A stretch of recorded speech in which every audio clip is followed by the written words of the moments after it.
그러면 성도 여러분, 고난이라는 가면을 쓰고 오는 은혜 무엇이겠습니까? 어떤 것입니까? 두 번째, 고난은 말씀 속에서 하나님의 성실하심을 보게 하는 은혜가 있습니다.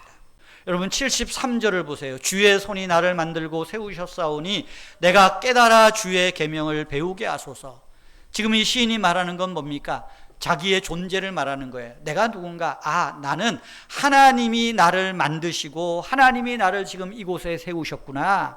다윗이라고 이야기를 하면 다윗이 하나님이 나를 만들고 하나님이 나에게 이 왕위의 자리에 세우셨구나, 그렇게 말하는 거예요. 근데 언제 이야기하는가 하는 거예요. 지금 고난의 주제로 말하면 고난 속에서, 어려움 속에서 고백하는 거예요. 어려움에 있는 그 속에서도 주님의 손이 나를 만들고 주님의 손이 지금 나를 이곳에 이 어려움 가운데 세우셨습니다. 지금 그 이야기를 하고 있는 것입니다. 그것이 믿음이에요. 그런데 우리가 고난과 고생을 경험하면 여러분, 사탄이 우리의 마음에 속삭이는 이야기가 뭔 줄 아세요? 하나님 너 사랑 안 하는가 봐. 하나님은 어째 그래 참 불공평하실까. 이 사탄이 하는 거짓말입니다. 그런데 우리는 늘 그런 것에 이렇게 좀 불안해해요. 근데 사탄은 우리에게 늘 그런 불안감들을 줘요. 그런데 여러분, 또 놀라운 고백이 있죠. 75절에서 이렇게 말합니다. 여호와여 내가 알거니와 주의 심판은 의로우시고 주께서 나를 괴롭게 하심은 성실하심 때문이니이다. 이 말을 오해해서 하나님께서 나를 괴롭게 하시고 나에게 고난을 주셨다, 그렇게 이해해서는 안 됩니다. 시인은 지금 자기가 처한 고난, 힘든 상황조차도 하나님의 성실하심, 이 성실하심은 또 다르게 말하면 은혜라고 하는 걸로 표현할 수도 있어요. 은혜. 하나님께서 지금 나에게 고난을 허락하시는 것은 감춰진 은혜, 하나님의 성실하심이 있기 때문이 아닐까 이야기하는 거예요. 고난 속에 숨겨진 은혜가 있다, 이 고백이에요. 이것이 여러분, 우리 성도님들이 고난당할 때 가져야 하는 믿음이라는 것입니다. 왜요? 고난이 우리를 말씀으로 하나님께로 이끌고 왔다는 거예요. 하나님께서 우리 손을 놓지 않고 하나님의 성실하심으로, 하나님의 자비하심으로 우리를 돌보고 계시기에 내가 이 고난 능히 이길 수 있다 이야기하는 것입니다. 그러므로 우리는 고난의 원인을 누구의 탓으로 돌리기보다 그 안에서, 고난 속에서 일하시는 하나님의 성실하심이 있음을 믿어야 한다는 것입니다. 예레미야 애가 3장 33절에 보면 아주 놀라운 은혜의 말씀이 있습니다. 주께서 인생으로 고생하게 하시며 근심하게 하심은 본심이 아니시로다. 믿습니까? 하나님의 본심은요, 우리를 고생하게 하거나 근심하게 하는 게 아니래요. 잠깐 그럴 수 있어요.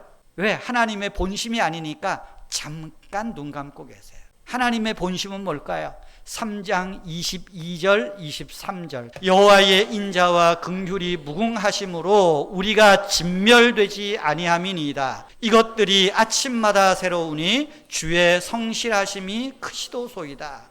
이것들이 뭐예요?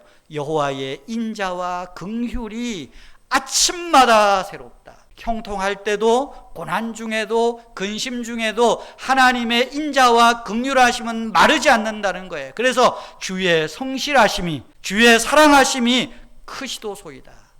여러분, 예레미야 선지자가 언제 이 이야기를, 이 고백을 하는 줄 압니까? 여기 애가라고 하죠. 애가 슬픔의 노래예요.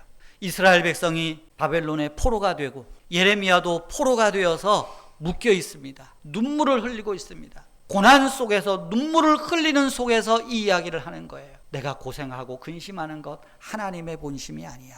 하나님의 본심은 뭘까? 여호와의 인자와 긍휼은 무궁하시다. 진멸되지 않는다. 소멸되지 않는다. 아침마다 새로우니 주의 성실하심이 크시도소이다. 그 하나님의 성실하심이, 새롭게 하심이 우리에게도 동일하게 아침마다 내려오는 줄 믿으시기를 바랍니다. 여러분, 우리의 지나온 인생들을, 삶들을 돌아보면 그렇지 않겠습니까? 내가 힘들고 어려울 때는 왜 나한테 이런 일이 일어나는지 몰랐습니다. 왜 길이 막혔는지, 하나님이 왜 기도를 더디 응답하시는지 몰랐습니다. 그런데 시간이 지나고 보니까 그때도 하나님이 함께 하셨구나. 내 인생의 먹구름 그 속에서도 하나님의 태양은, 하나님의 사랑은 빛나고 있었구나. 그래, 그것이 은혜야. 나를 향한 하나님의 성실하심이야. 깨닫게 되는 것 아니겠습니까? 이 찬양이 생각이 났습니다. 내 평생 살아온 길 뒤돌아보니 짧은 내 인생길 오직 주의 은혜라. 주의 은혜라, 주의 은혜라, 내 평생 살아온 길.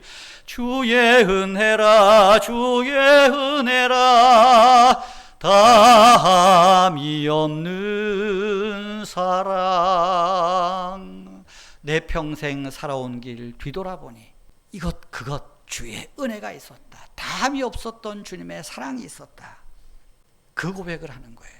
여러분, 신앙이 깊어지는 것 뭐겠어요?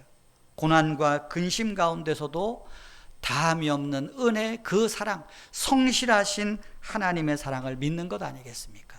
금을 재련하는 그 제공사가 금을 추출해낼 때 광산에서 흑덩이를 캐다가 용광로에 넣지 않습니까? 넣어놓고 나몰라라 합니까? 시간마다 가서 온도를 체크하고 얼마나 나왔는지. 그 재련하는 분의 성실하심이 있는 거예요. 성실하심. 그 금의 입장에서 생각해 보세요. 그냥 나 돌덩이 속에 있어도 되는데 왜 이렇게 뜨거운 불에 나를 이 지지고 볶고 있나? 그런데 재련하는 사람은 그 돌덩이 속에서 순금을 재련하기 위한 것 아니겠습니까? 여러분, 금은 불 속에서 없어지는 것이 아니라 더 순수한 금으로 나오는 거예요. 그래서 욥기에 보면 그가 나를 단련하신 후에는 내가 순금같이 되어 나오리라. 그가 나를 단련하신 후에는 내가 순금같이 되어 나오리라. 고난 가운데서도 하나님의 성실하심이, 우리를 붙들고 계시는 그 하나님의 사랑이 우리를 순금으로 빚어가고 계신다. 이것이 고난 중에 말씀 가운데서 하나님의 성실하심을 보는 은혜라는 거예요. 그래서 시인은 76절 77절에서 말하죠. 구하오니 주의 종에게 하신 말씀대로 주의 인자하심이, 주의 성실하심이, 주의 은혜가 나에게 위안이 되게 하시며 주의 긍휼히 여기심이 내게 임하사 나로 살게 하소서. 주의 법이 하나님이 나의 즐거움입니다. 언제 이 이야기를 합니까? 고난 속에서 하나님의 성실하심, 하나님의 인자하심을 발견하고 하는